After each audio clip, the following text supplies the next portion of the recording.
प्रतिदिन, और प्रतिदिन नहीं कर सकते तो सप्ताह में एक बार कीजिए, सप्ताह में नहीं कर सकते तो महीने में कीजिए, महीने में दर्शन नहीं कर सकते तो 6 महीने में कीजिए, और जो 6 महीने में भी नहीं कर सके वो साल में एक दिन, ये गुरु पूर्णिमा का जो दिन है, यही दिन निश्चित किया गया है सबके लिए कि आप साल में एक बार, वर्ष में एक बार आओ और अपने गुरु महाराज के चरणों में प्रणाम करो, दर्शन करो और उनकी वाणी से कुछ शब्द सुनो जो हमारे जीवन को बदलने वाला हो।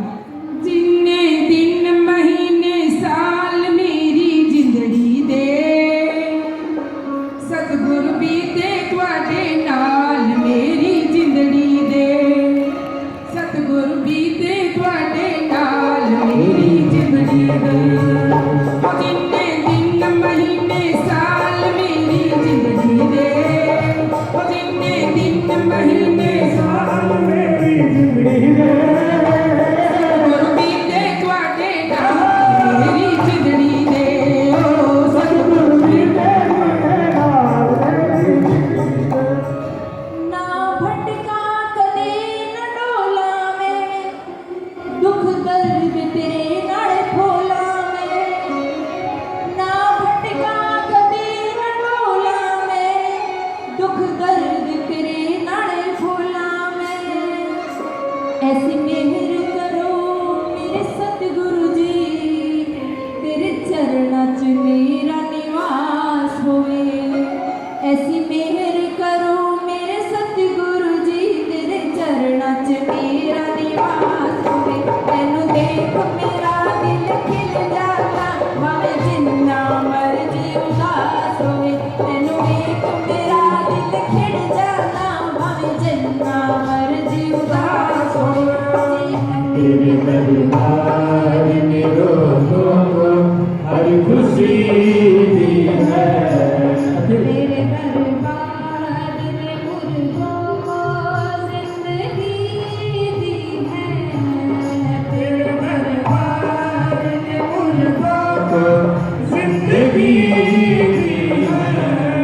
तू ही माही तू ही नैया तू ही किनारा है। तू ही माही तू ही मैया तू ही किनारा है।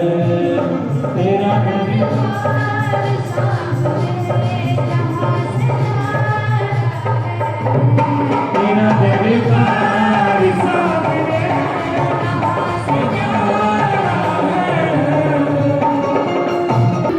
शास्त्र में एक बात कही गई है, गंगा पापम शशि पापम दैन्यम कल्पतरुस्तथा। हमने सुना है या हरिद्वार में जाते हैं गंगा स्नान करने के लिए, गंगा में जाकर के स्नान करते हैं इसलिए कि हमारे पाप मिट जाएंगे। तो गंगा क्या करती है? गंगा पापम, गंगा हमारे पाप को धोती है। फिर कहा शशि तापम, यानी जो चंद्रमा है ये हमारे पाप को दूर करता है। जैसे अभी बैठे हैं, धूप लग रही है, गर्मी लग रही है, लेकिन जब रात्रि होगी लाइट अगर हो तो सुकून देता है। तो जो चंद्रमा ये पाप को दूर करता है, गंगा पाप को धोती है और चंद्रमा पाप को दूर करता है। और कहते हैं दैन्यम कल्प तरुस्तथा, जो कल्प वृक्ष है वो हमारी दरिद्रता को दूर करता है। कहते हैं कि स्वर्ग में कल्प वृक्ष है जो समुद्र मंथन में निकला था, और इस वृक्ष के नीचे बैठने से जो भी वस्तु मांगी जाए वो मिल जाती है। तो कल्प वृक्ष दरिद्रता को नाश करता है। कहते हैं ये तीनों गुण, गंगा पाप को धोती है और शशि चंद्रमा ताप को दूर करता है और कल्प वृक्ष ये दरिद्रता को हरण करता है। लेकिन तीनों में गंगा ताप को दूर नहीं कर सकती, पाप को दूर कर सकती है। ये गंगा ताप यानी मन के विकार को नहीं धो सकती, शरीर के विकार को धो सकती है। कल्प वृक्ष ताप को नहीं हर सकता, पाप को भी नहीं हर सकता, सिर्फ सुख संपत्ति दे सकता है। कहते हैं एक ऐसा महापुरुष है जिसके दर्शन मात्र से ये तीनों के तीनों गुण दूर हो जाते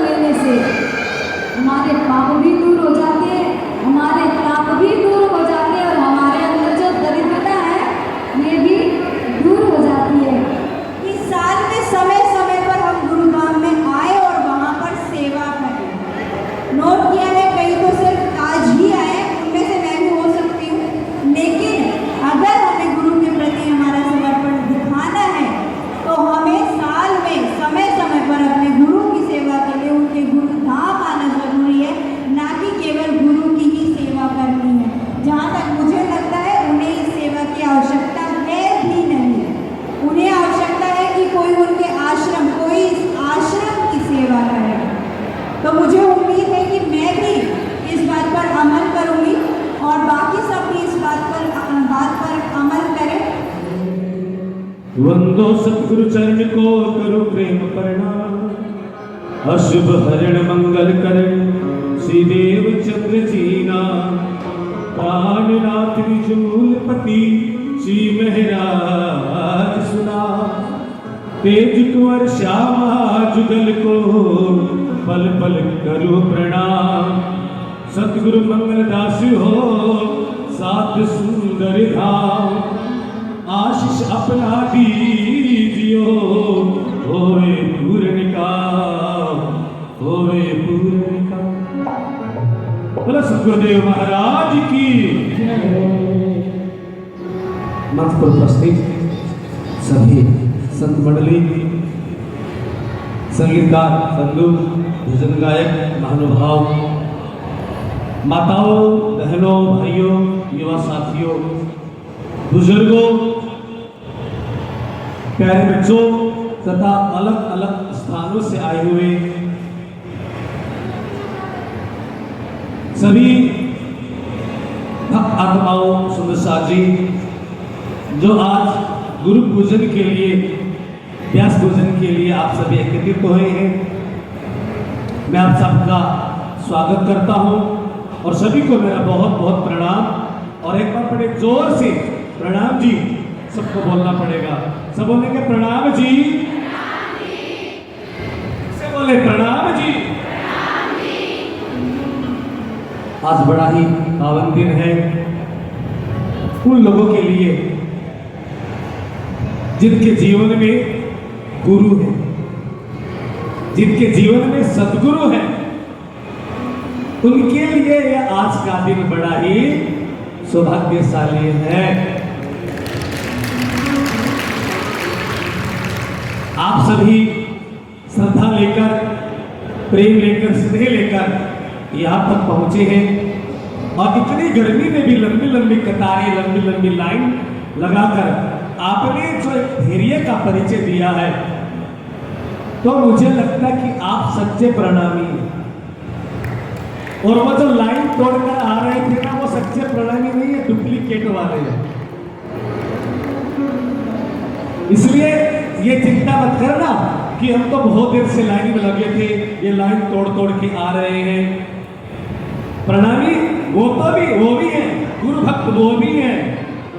लेकिन ऐसा है कईयों को घर में जाकर किसी को अपनी पत्नी को भेजना था, किसी को अपनी बहू को भेजना था, किसी को अपने माता पिता को भेजना था, इसलिए वो जल्दबाजी में धागा बंधवाकर प्रसाद लेकर गुरु पूजन करके आशीर्वाद लेकर उनको जाना था।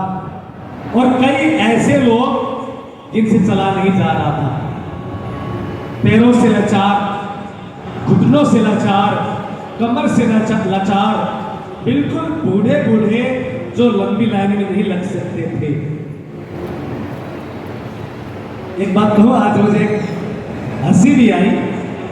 कई लोग लाइन में लगकर मेरे सामने यूं खड़े हो जाते हैं। मैंने कहा मालूम है क्यों खड़े होते? गुरु जी को मारा ही है, मारा जल्दी बुला रहे होंगे। हमारे गुरु जी हमें जल्दी बुला लेंगे तो सामने आकर खड़े हो जाते हैं। लेकिन गुरु जी सभी का होता है। लेकिन ये बड़े मुझे अच्छा लगता है कि कोई कई घरों में जाता हूँ ना, तो बच्चे लड़ते हैं, ये मेरे गुरुजी है, तेरे नहीं है, मेरे हैं, ये मेरे हैं। तो मुझे उन बच्चों पर बड़ा गर्व होता है। और यही हाल, यही भाव जब हम परमात्मा के लिए रखेंगे ना, गुरु की आज्ञा क्या है? गुरु की आज्ञा है परमात्मा सिर्फ और सिर्फ मेरे हैं। और जिस दिन ये भाव आ जाएगा ना, मेरा पर मेरा है, वो किसी का नहीं है, वो प्रेम की इतनी अधिकता हो जाती है, वो प्रेम अपने इतने चरम सीमा पर पहुंच जाता है जिसका कोई और छोर नहीं है। जब भक्त ये कहता है कि परमात्मा भगवान राजीव ठाकुर जी कृष्ण सिर्फ मेरे हैं, किसी और के नहीं। जब आप ये कहोगे ना, वो केवल आपके ही बनकर रहेंगे, कहीं जाएंगे नहीं छोड़कर आप। और यही गुरु की आज्ञा है। आइए, मैं लंबा आज नहीं करूंगा, अब बहुत देर से बैठे, गर्मी भी है। कुछ प्रश्न है हमारे मन में, कुछ प्रश्न है एक बहन ने एक किसी भाई की रिकॉर्डिंग मुझे भेजी। वो बहन शिष्या है मेरी, और उन्होंने कहा होगा कि हम गुरुजी के पास जाते रहते हैं। लगभग उस भाई ने 7 मिनट का प्रवचन बहन ने रिकॉर्डिंग करके रख रखा, और उसमें वो भाई क्या कहता है, देख बहन, स्त्री को कभी गुरु नहीं करना चाहिए, गुरु केवल पुरुष को करना चाहिए। स्त्रियों को, महिलाओं को, लेडीज को कभी गुरु नहीं बनाना चाहिए। तो उस महिला ने पूछा क्यों, महिलाओं को गुरु क्यों नहीं बनाना चाहिए? तो उस भाई ने कह रखा बहुत सुंदर बात,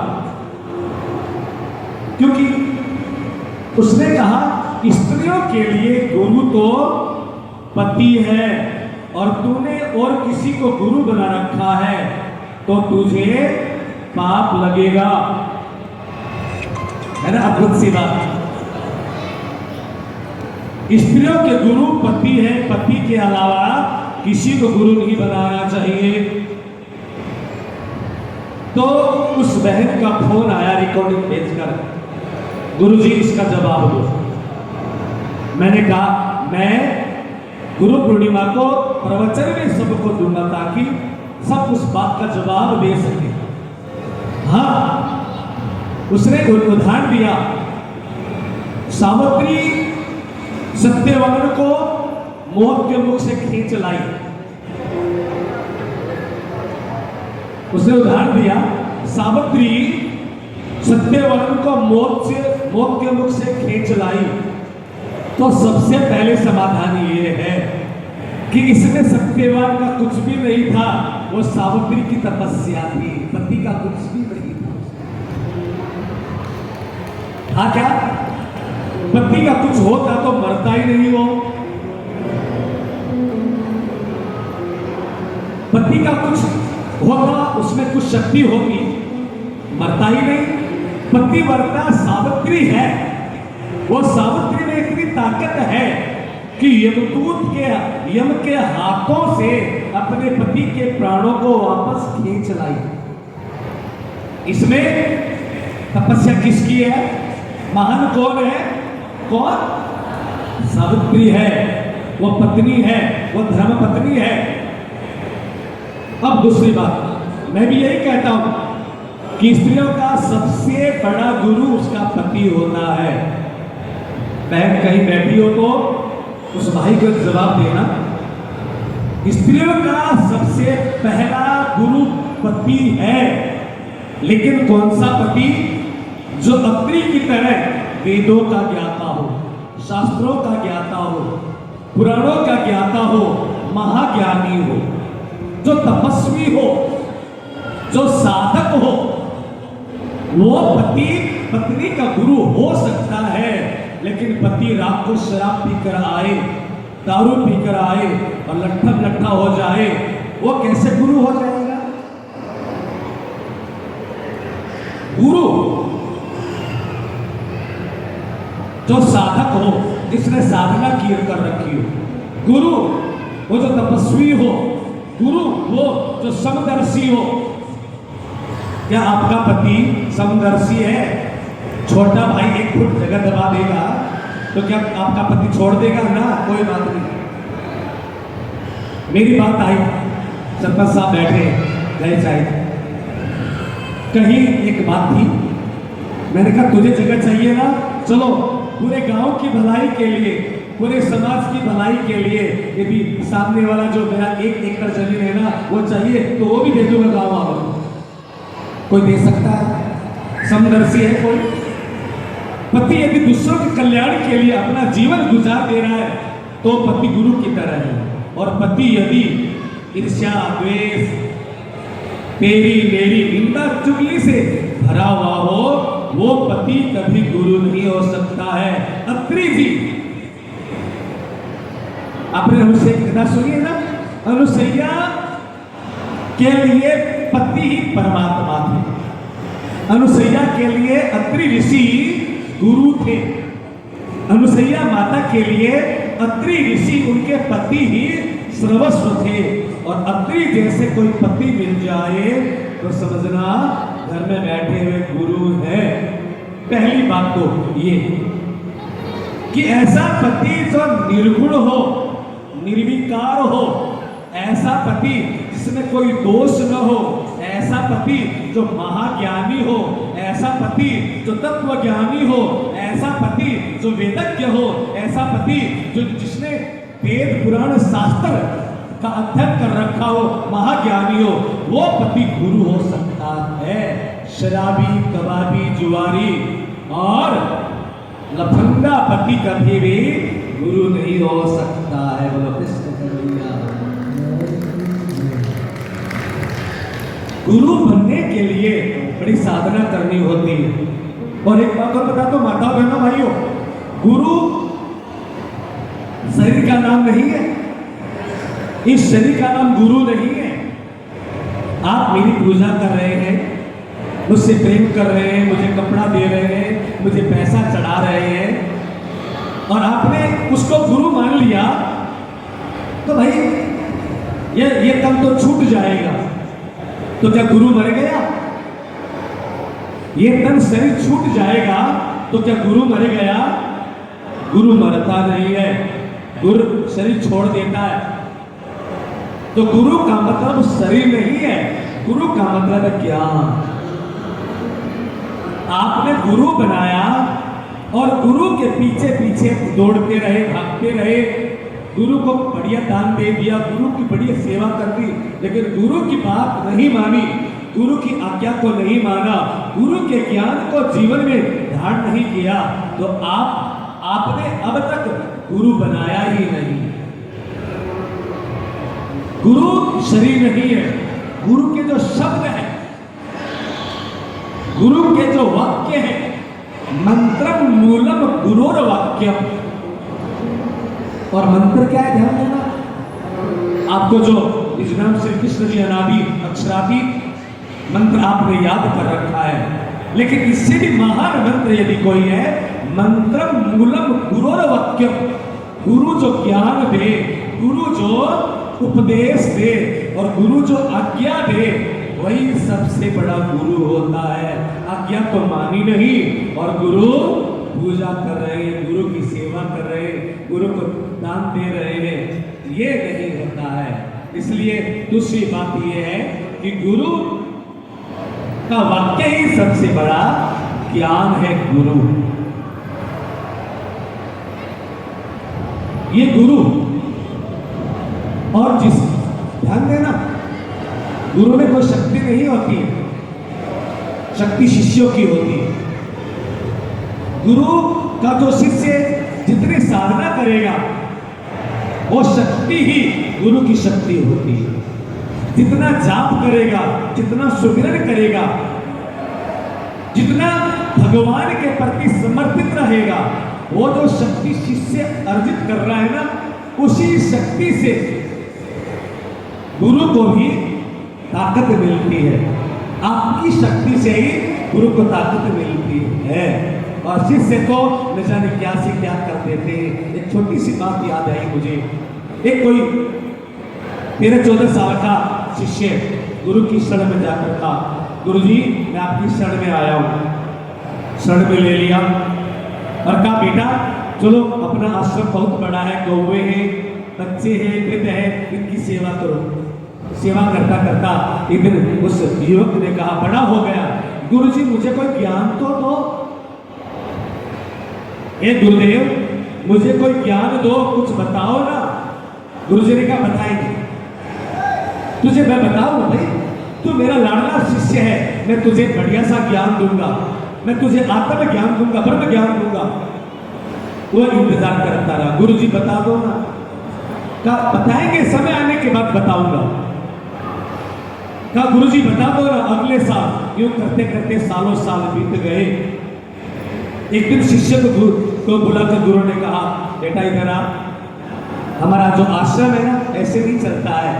हम गांव गांव में गेहूं और अनाज इकट्ठा करते हैं, इस बार जो पुराना शिष्य था ना इकट्ठा करने वाला गेहूं, वो कहीं चला गया।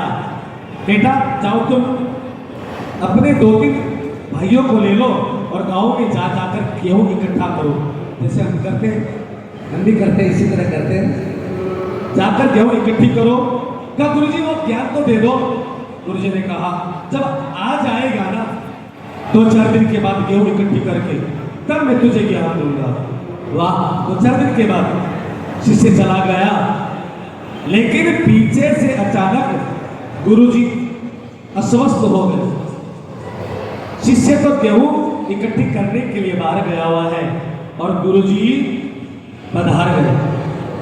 गुरुजी का धामगमन हो गया। वह शिष्य आया 2-4 दिन के बाद, उधर से आना हुआ उसका, और इधर गांव वाले हैं ना गुरुदेव को जलाने के लिए शमशान में ले गए। वो आया, उसने देखा कि आश्रम सुनसान पड़ा है। लोग कहाँ गए? आश्रम में सब कहाँ गए? आश्रम में तो बहुत सारे 50-60 लोग तो रहते ही। इधर उधर देखा कोई नहीं था, और तो बाद में किसी ने बताया शमशान गए हैं गुरुजी को जलाने। गुरुजी को जलाने? गुरुजी को हुआ क्या? कहा गुरुजी मर गए। तो शिष्य ने कहा हो ही नहीं सकता, गुरुजी मर नहीं सकते। कहा क्यों? गुरुजी ने कहा तू वापस आएगा तो तुझे ज्ञान दूंगा, और मुझे ज्ञान दिए बिना गुरुजी मर नहीं सकते, पक्का है। दौड़ता दौड़ता गया तो और गुरुजी से लिपट कर रोने लग गया। गुरुदेव क्या हुआ? आपने तो कहा था ज्ञान देकर मैं आपको तुझे आने के बाद ज्ञान दूंगा, अब क्या हुआ? गुरुजी मुझे पता आप झूठ नहीं बोलते और मेरा इंतजार कर रहे थे आप, अब गए मरे नहीं हो, अब भी आप विश्राम कर रहे हो। मुझे पता है आप मुझे 10 सालों से ये कह रहे थे मैं तुझे ज्ञान दूंगा, तुझे ज्ञान दूंगा, कुछ तुझे बताऊंगा। गुरुजी बताए बिना तो आप जा नहीं सकते। और शिष्य ने कहा मैं गुरुजी की बॉडी को वापस अपने कुटिया में आश्रम में लेकर जाऊंगा। लोगों ने सोचा बहुत प्रेम करता है, चलो एक बार ले जाते हैं। और गुरुजी का शव रखा है और वह शिष्य कहता गुरुजी आपको ज्ञान दिए बिना मैं जाने नहीं दूंगा। आप जहां भी हो, आपने कहा कि मैं कुछ तुझे ज्ञान दूंगा, जब तक वो ज्ञान नहीं मिलेगा मैं आपको जाने नहीं दूंगा, आपको आना ही पड़ेगा। वो गाना है ना, जो वादा किया वो निभाना पड़ेगा, आना पड़ेगा। रोके जमाना चाहे रोके खुदाई तुमको आना पड़ेगा, जो वादा किया वो निभाना पड़ेगा, निभाना है। तो ये फिल्मी गाना, लेकिन उस शिष्य और गुरु पर एकदम सटीक बैठता है। गुरुजी आपने वादा किया है, आपको ऐसे नहीं जाने दूंगा। और शिष्य की आवाज भगवान तक पहुंच गई। गुरुजी भगवान के सामने बैठे थे। भगवान ने कहा क्या करे भाई, तू चेले को ज्ञान देकर आ जाता ना तो मैं दुविधा में तो नहीं रहता। गुरुजी ने कहा क्या हुआ भगवान, आप चिंतित क्यों हो गए? कहा वो तेरा चेला तुझे वापस बुला रहा है, तुझे जाना है क्या? गुरुजी ने कहा मुझे तो नहीं जाना, झंझट से छुड़ेगा तो वापस आया, वापस क्यों भेज रहे हो? कहा ना मेरे बस की बात नहीं है। अरे साधु तुझे अब वापस धरती पर उस साधु ने मना किया नहीं भगवान मुझे मत भेजो। कहा नहीं तुझे जाना ही पड़ेगा, क्योंकि तेरा शिष्य कह रहा है जो वादा किया वो निभाना। आपने तू यार वादा करके आया तो उसको करने देना पूरा। और गुरु वापस शरीर में आ गए और कृष्ण का नाम लेते लेते वापस बैठ गए। लोगों में खूब खुशियां छा गई, गुरुजी वापस आ गए, गुरुजी वापस आ गए। और मालूम है एक बात और को, फिर काना फूसी हो गई आपस में शिष्यों में। देखा अपने गुरुजी में कितनी शक्ति है, देखा गुरुजी में कितनी शक्ति है। मरे हुए गुरुजी वापस आ गए, गुरुजी मरकर वापस जीवित हो गए। हमारे गुरु जी में कितनी शक्ति है।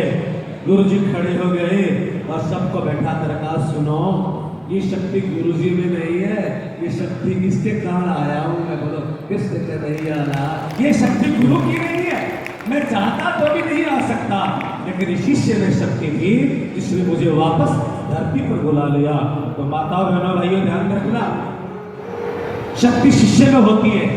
आपकी साधना से, आपके पाठ से, आपके निज नाम के जाप से, आपके वाणी पाठ से, आपके पूजा पाठ से, सेवा पूजा से वो शक्ति जो आप अर्जित करते हो ना, वो शक्ति सबकी जो शक्ति होती है वो गुरु को मिलती है। तो इसलिए महान कौन हुआ, गुरु हुए या शिष्य हुए, बताओ, जोर से बताओ, डर के बता रहे हैं हम कैसे महान हो जाएंगे। अब महान है माता बहनों भाइयों, ये मानता नहीं तो क्या हो। कितने हैं दिनों दिन यहाँ पर संख्या बढ़ती जा रही है, दिनों दिन यहाँ पर भक्तों की संख्या बढ़ती जा रही है। तो यही है कि गुरु को आप शक्तिशाली देखना चाहते हैं, गुरु को आप स्वस्थ देखना चाहते हैं, गुरु को आप खुश देखना चाहते हैं, तो गुरु ने जो आज्ञा दी है ना, पूजा पाठ सेवा सुमिरन और नाम का जाप, पारायण का पाठ, साधना जब आप करोगे तो आपकी की गई साधना ही गुरु को प्राप्त होती है। गुरु कुछ नहीं है, शिष्य है तो गुरु है। बोलो सतगुरुदेव महाराज की। आज मुझे लगता है इतना ही काफी रहेगा। ये आज पूरे साल इसको आप याद रखना कि गुरु की शक्ति तभी है जब एक शिष्य शक्तिशाली बनेगा। गुरु में ताकत तभी है जब शिष्य में ताकत होगी, और गुरु चमत्कार तभी होगा जब शिष्य भी चमत्कारी बन जाए। ऐसा चमत्कार, ऐसा प्यार आपके जीवन में उतर जाए। माता बहनों भाइयों, मैं सभी का धन्यवाद करता हूँ, क्योंकि इस बार और आनंद आया। जम्मू कश्मीर क्षेत्र से सुंदर साहब पहले ही आ गए, और उधर बसई से भी हमारे सुंदर साहब कल ही आ गए। दूर दूर से, बहुत दूर दूर से यहाँ पर भक्तजन सुंदर साहब आए हैं। मैं सभी का स्वागत करता हूँ और पुनः मैं आपको प्रणाम करता हूँ। आज का मैं ये जो गुरु पर्व का जो त्योहार है, बड़े उत्साह के साथ एक गुरु का प्रेम, एक परमात्मा का प्रेम अपने हृदय में संजोकर आप घर में जाएंगे। ये बड़ा ही अद्भुत त्योहार, ये व्यास पूजा बोलते हैं। गुरु पर्व तभी है जब हम ज्ञान को ग्रहण करेंगे, हमारा गुरु पर्व तभी सच्चा रहेगा। तो भोजन नहीं किया हो तो भोजन करके जाएंगे, ये आपसे विनम्र निवेदन है मेरा। प्रसाद आप ग्रहण करके जाएंगे। गुरु जी मेरे मन में बस जा, गुरु जी मेरे मन में बस जा, और ना किसी की मेरे दिल में तड़पन है, और ना किसी की मेरे दिल में तड़पन है, प्रेम की डोरी ऐसी कैसी जा। गुरु जी मेरे, गुरु जी मेरे, गुरु जी मेरे मन में बस जा, गुरु जी मेरे मन में बस जा, गुरु जी मेरे मन में बस जा, गुरु जी मेरे मन में बस जा।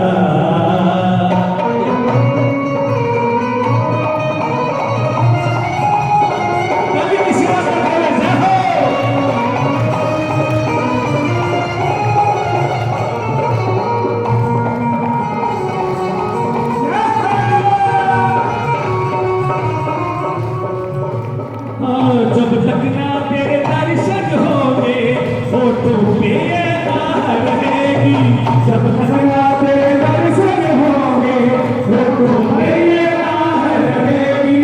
प्यार तुम्हारा मिल जाए तो ना फिर कोई चाह रहेगी, प्यार तुम्हारा मिल जाए तो और ना कोई चाह रहेगी। गुरु जी मेरे, गुरु जी मेरे, गुरु जी मेरे मन में बस जा, गुरु जी मेरे मन में बस जा, गुरु जी मेरे मन में बस जा, गुरु जी मेरे मन में बस जा। और ना किसी की मेरे दिल में तड़पन है, और ना किसी की मेरे दिल में तड़पन है, प्रेम की डोरी ऐसी बस जा। गुरु जी मेरे, गुरु जी मेरे, गुरु जी मेरे मन में बस जा, गुरु जी मेरे मन में बस जा।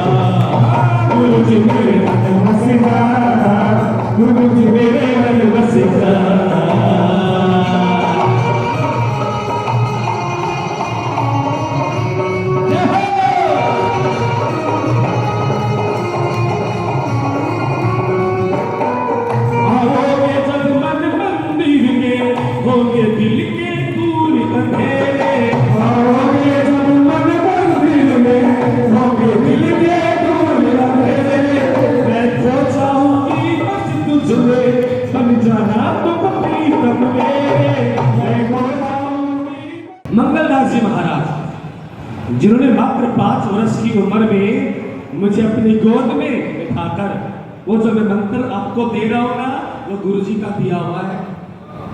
वो केवल 5 साल की उम्र में गोद में बैठाकर मुझे मंत्र दिया।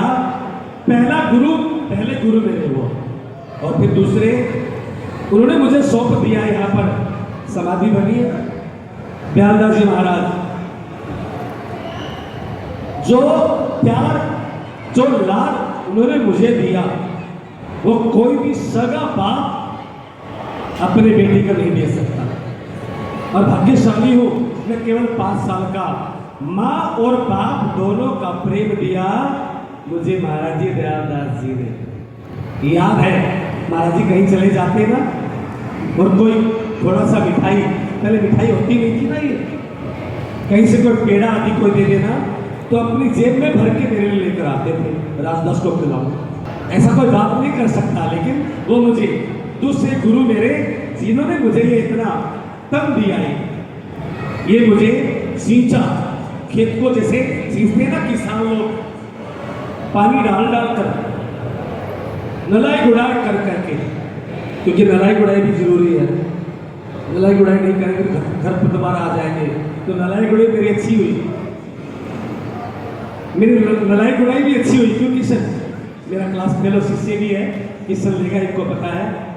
हमारी नलाई गुड़ाई भी अच्छी हुई, लेकिन खाद पानी भी बहुत अच्छे से दिया, जो आज मैं आपके सामने बैठा हूँ। दूसरे गुरु मेरे वो, और तीसरे आज जो मैं बोलने योग्य हुआ।